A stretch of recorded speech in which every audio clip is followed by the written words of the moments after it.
নমস্কার বন্ধুরা, সোমা কিচেন বাংলায় আপনাদের সবাইকে জানাই জন্মাষ্টমী উপলক্ষে আগাম শুভেচ্ছা ও ভালোবাসা। আজ আমি শেয়ার করতে চলেছি জন্মাষ্টমী স্পেশাল তিলের নাড়ু।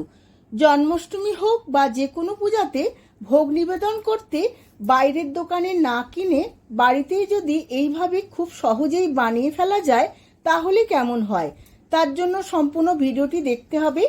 আমার চ্যানেলের নতুন বন্ধুদের কাছে অনুরোধ, চ্যানেলটিকে সাবস্ক্রাইব করে পাশে থাকা বেল আইকনটি প্রেস করবেন, যাতে আমার সমস্ত রান্নার নোটিফিকেশন সবার আগে আপনাদের কাছে পৌঁছে যায়। আর ফেসবুক বন্ধুদের কাছে অনুরোধ, পেজটিকে ফলো করার জন্য। চলুন দেখে নেওয়া যাক রেসিপিটি। তিলের নাড়ু বানানোর জন্য এখানে আমি 200 গ্রাম সাদা তিল নিয়ে নিয়েছি, আর নিয়েছি গুড় 200 গ্রাম, ফ্রোজেন করা নারকেল কুড়ো নিয়েছি, এখানে আমি 1 প্যাকেট নিয়েছি, আর নিয়েছি হাফ চামচ গোলমরিচ আর হাফ চামচ ছোটো এলাচের গুঁড়ো। এখন একটা কড়া বসিয়ে নিয়েছি। এবার তিলগুলো আমি এই কড়ার মধ্যে দিয়ে শুকনো খোলায় ভেজে নেব।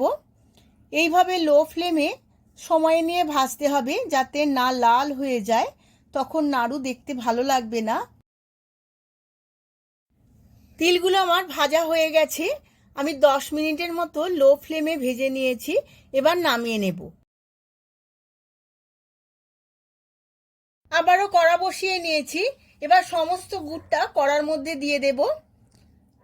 কড়ার মধ্যে দিয়ে খুব ভালো করে গুড়টা জাল করে নিতে হবে। এবার বাটি ধুয়ে অল্প একটু জল দিয়ে দেব। এইভাবে খুন্তি দিয়ে নাড়াচাড়া করে 10 থেকে 15 মিনিট হাই টু মিডিয়াম ফ্লেমে জাল করে নিতে হবে। দেখুন বন্ধুরা, গুড়টা থেকে বড় বড় বাবলস উঠছে। মোটামুটি গুড়টা অনেকটাই ঘন হয়ে গেছে। এবার আমি গুড়টা চেক করে নেব পুরোপুরি জাল হয়েছে কিনা। গুড়টা চেক করার জন্য আমি বাটিতে জল নিয়ে নিয়েছি। এবার এই জলের মধ্যে খুন্তিতে করে গুড় আমি দিয়ে দেব। এইভাবে ফোঁটা ফোঁটা ফেলে দেব। দেখুন বন্ধুরা, গুড়টা নিচে খুব ভালোভাবে জমে যাচ্ছে, তার মানে আমার গুড়টা রেডি হয়ে গেছে নাড়ুর জন্য। এখন এর মধ্যে দিয়ে দেব 10-12টা গোলমরিচের গুঁড়ো, যাতে ঝাল ঝাল খুব সুন্দর খেতে লাগে। আর দেব ছোট এলাচের গুঁড়ো, আমি 4-6টা ছোট এলাচ মুড়িয়ে নিয়েছিলাম। সমস্ত কিছু মিশিয়ে নিয়েছি। এখন দিয়ে দেব নারকেলের কুড়ো হাফ বাটি নারকেলের কুড়ো খুব ভালো করে মিশিয়ে নেব। এই সময় গ্যাসের ফ্লেমটা আমার লো টু মিডিয়াম থাকবে। সমস্ত উপকরণগুলো খুব ভালো করে মিশিয়ে নেওয়ার পর দিয়ে দেব ভেজে রাখা তিল।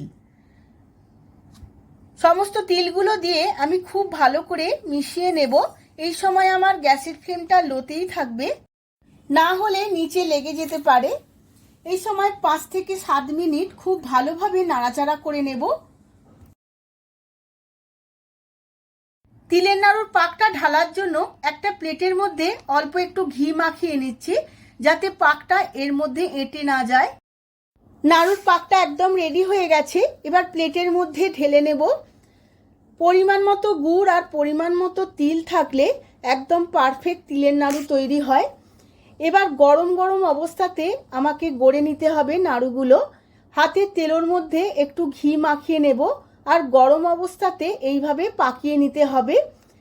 এইভাবে দুটো হাতের তেলোতে করে গোল গোল করে নিতে হবে।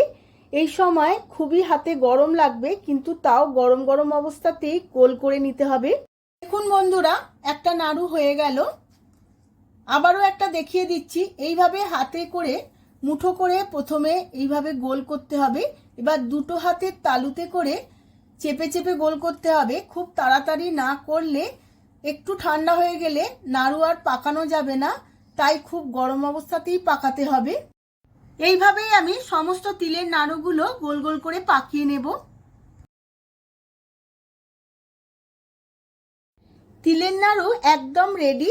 আমি গোপালের ভোগের জন্য থালাতে নিয়ে নিয়েছি। আপনারাও এইভাবে বাড়িতে একবার বানিয়ে ফেলুন আর ভগবানকে নিবেদন করুন। ভিডিওটি যদি ভালো লেগে থাকে ভিডিওটিতে প্রচুর প্রচুর লাইক, শেয়ার, কমেন্ট করবেন। আজ তাহলে আসি, আবার দেখা হবে পরবর্তী ভিডিওতে। ধন্যবাদ।